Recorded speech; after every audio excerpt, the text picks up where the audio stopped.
Hello students, तो चलिए आज हम लोग शुरू करते हैं क्लास 9 के एक्सरसाइज 6.2 के क्वेश्चन नंबर 5 का, जो कि इस एक्सरसाइज और इस चैप्टर का लास्ट क्वेश्चन है। तो हमारा क्वेश्चन है, in figure 6.27 PQ and RS are two mirrors placed parallel to each other. तो इस क्वेश्चन में सबसे पहले हम लोगों को क्या बोला गया है कि जो फिगर हम लोगों को नीचे दिया गया है उसमें PQ और RS टू मिरर्स हैं जो कि एक दूसरे से एकदम पैरेलल प्लेस्ड हैं। उसके बाद बोला गया है, an incident ray AB strikes the mirror PQ at B, the reflected ray moves along the path BC and strikes the mirror RS at C and again reflects back along CD। तो अब इसमें हम लोगों को क्या बोला गया है कि एक इंसिडेंट रे है AB जो कि मिरर को हिट कर रहा है, PQ मिरर को हिट कर रहा है एट पॉइंट B, फिर वहां से वो रिफ्लेक्ट होकर के नीचे वाले मिरर पे आ रहा है और पॉइंट C पे उसको मीट कर रहा है। उसके बाद वो CD पाथ से वापस मूव कर जा रहा है। तो हम लोगों को ये प्रूफ करके दिखाना है कि AB लाइन जो है या AB रे जो है वो CD के पैरेलल है, ये हम लोगों को शो करना है। क्वेश्चन तो ज़्यादा डिफिकल्ट नहीं है, लेकिन प्रूविंग है तो थोड़ा ज़्यादा समझना पड़ेगा। तो हम लोग क्या करते हैं ना, हम लोग ये कोशिश करते हैं कि हम लोगों को यहाँ पर अल्टरनेट इंटीरियर एंगल्स जो हैं, क्योंकि पैरेलल लाइन से, तो अगर अल्टरनेट इंटीरियर एंगल्स मतलब कि अगर ये वाला एंगल इसके बराबर मिल जाए तो हम लोग ये बहुत आसानी से बोल सकते हैं कि AB लाइन जो है वो CD के पैरेलल है। लेकिन उसके लिए तो हम लोगों को प्रूफ करना पड़ेगा। तो प्रूफ के लिए सबसे पहले हम लोग कंस्ट्रक्शन करेंगे। हम लोग क्या कंस्ट्रक्शन करेंगे, तो हम लोग यहाँ पर लिखेंगे draw BM perpendicular to PQ, मतलब B से एक पॉइंट हम लोग लाते हैं, मान लीजिए BM नाम रखेंगे उसका, तो वो किस पे परपेंडिकुलर होना चाहिए, तो PQ पे परपेंडिकुलर होना चाहिए। And CN perpendicular on RS, और CN जो है हमारा मतलब एक ऐसा पॉइंट लेते हैं C से शुरू करते हैं और N पे, जो कि RS पे एक परपेंडिकुलर बन जाए। तो ये हमारा कंस्ट्रक्शन का पॉइंट था।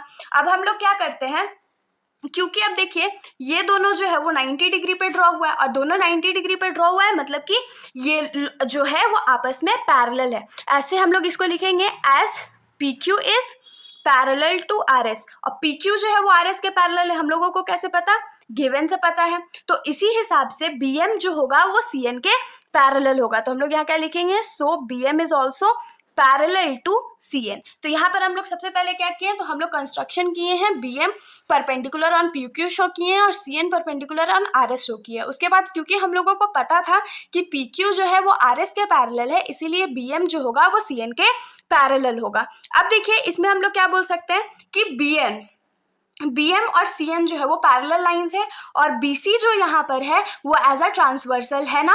तो अगर ये ट्रांसवर्सल है तो उस हिसाब से ये वाला एंगल जो है वो इस एंगल के बराबर हो जाएगा। क्यों हो जाएगा, तो अल्टरनेट इंटीरियर एंगल से ये बराबर हो जाएगा। हम लोग एंगल्स की नेमिंग करके अभी देख लेंगे। तो हम लोग यहाँ पर लिखेंगे कि since BM is parallel to CN and BC is a transversal, तो यहाँ से हम लोगों को क्या ट्रांसवर्सल मिला है, BC ट्रांसवर्सल मिला है। हम लोग नेमिंग कर लेते हैं एंगल 1, 2, एंगल 3, एंगल 4। तो यहाँ से हम लोगों को एंगल 2 जो है वो एंगल 3 के बराबर मिल गया। तो हम लोग क्या लिख सकते हैं कि देयरफॉर एंगल 2 जो है वो एंगल 3 के इक्वल है। और इसका रीजन क्या हो जाएगा, तो alternate interior angles. Hope so आप लोगों को इतना दूर तक समझ में आया होगा। यहाँ पर से हम लोगों को ये एंगल जो है वो इसके बराबर मिल गया। अब हम लोग क्या कर लेते हैं कि हम लोगों को पता है कि हमारा जो लॉज ऑफ रिफ्लेक्शन है, लॉज ऑफ रिफ्लेक्शन में क्या होता है, इंसिडेंट रे जो होता है या वो जो एंगल ऑफ इंसिडेंस होता है वो एंगल ऑफ रिफ्लेक्शन के बराबर होता है ना। तो हम लोग यहाँ पर क्या लिख सकते हैं, ये हमारा एंगल ऑफ इंसिडेंस है, ये नॉर्मल है, तो ये एंगल ऑफ रिफ्लेक्शन है। और सेम इस केस में भी है, ये एंगल ऑफ इंसिडेंस है और ये एंगल ऑफ रिफ्लेक्शन है। तो ये जो एंगल 2 जो है वो एंगल 1 के बराबर होगा और एंगल 3 जो है वो एंगल 4 के बराबर होगा। तो हम लोग क्या लिखेंगे कि now we know by laws of reflection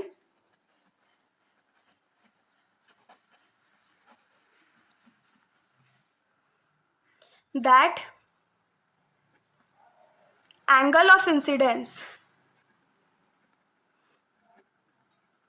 is equals to क्या होता है, तो angle of reflection, angle of incidence angle of reflection के बराबर होता है। तो यहाँ पर एंगल ऑफ इंसिडेंस अगर इस केस में हम लोग देखें, यहाँ पर के लिए देखो, तो हम लोग क्या लिख सकते हैं कि एंगल 1 जो है वो एंगल 2 के बराबर है। एंड अगर इस केस में देखें तो यहाँ पर हम लोग क्या लिख सकते हैं कि एंगल 3 जो है वो एंगल 4 के बराबर है। लेकिन अभी हमने क्या प्रूव किया था कि एंगल 2 जो है वो एंगल 3 के बराबर है, मतलब ये एंगल 2 जो है वो 3 के बराबर होने वाला है। तो ऐसे करके ये जो है वो आपस में इक्वल हो जाएगा। तो हम लोग इसको इक्वेशन नंबर 1 मान लेते हैं और इसको इक्वेशन नंबर 2 मान लेते हैं। तो फ्रॉम 1 and 2 हम लोग क्या लिख सकते हैं कि फ्रॉम 1 and 2, फ्रॉम 1 and 2 हम लोग को क्या मिला, एंगल 1 जो है वो एंगल 2 के बराबर है और एंगल 2 एंगल 3 के बराबर है और एंगल 3 जो है वो 4 के बराबर है। मतलब कि ये चारों एंगल्स जो है वो आपस में एकदम इक्वल है। ऑल्सो हम लोग क्या कर सकते हैं,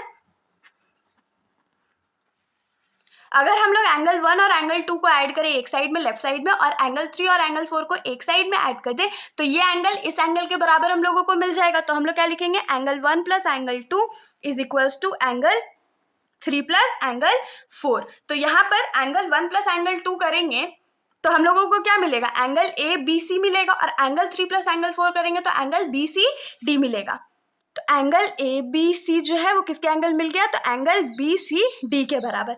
अब देखिए फिगर में हम लोगों को यही तो प्रूफ करना था कि ये एंगल और ये एंगल जो है वो इक्वल है और ये दोनों अल्टरनेट इंटीरियर एंगल्स अगर है तो हम लोग यहाँ से क्या लिख सकते हैं कि क्योंकि ये दोनों एंगल जो है वो अल्टरनेट इंटीरियर एंगल है इसीलिए ए बी जो है वो सी डी के पैरेलल है। तो हम लोग यहाँ पर क्या लिखेंगे कि है सिंस, या सिंस लिख लेते हैं, since angle A B C and angle B C D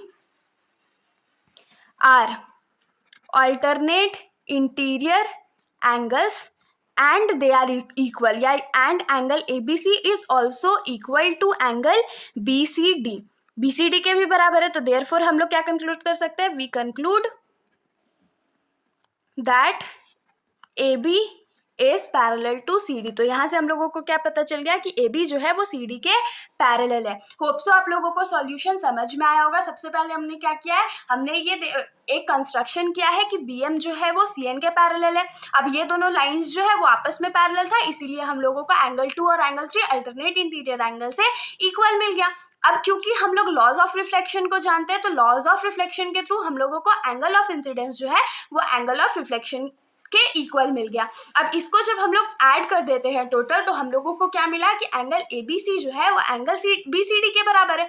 अब एंगल ABC और एंगल BCD जो है वो अल्टरनेट इंटीरियर एंगल्स, और अगर हम लोग जानते हैं कि अगर अल्टरनेट इंटीरियर एंगल्स आपस में इक्वल हो जाते हैं तो हमारा जो दो लाइंस है वो आपस में पैरेलल होता है। तो यहाँ से हम लोग क्या लिख सकते हैं कि देयरफॉर AB जो है वो CD के पैरेलल है। तो होप सो आप लोगों को सॉल्यूशन समझ में आ गया। अगर आप लोगों को वीडियो अच्छी लगी तो वीडियो को लाइक कर दीजिएगा और मेरे चैनल को बिना सब्सक्राइब किए कहीं मत जाइएगा। Thank you.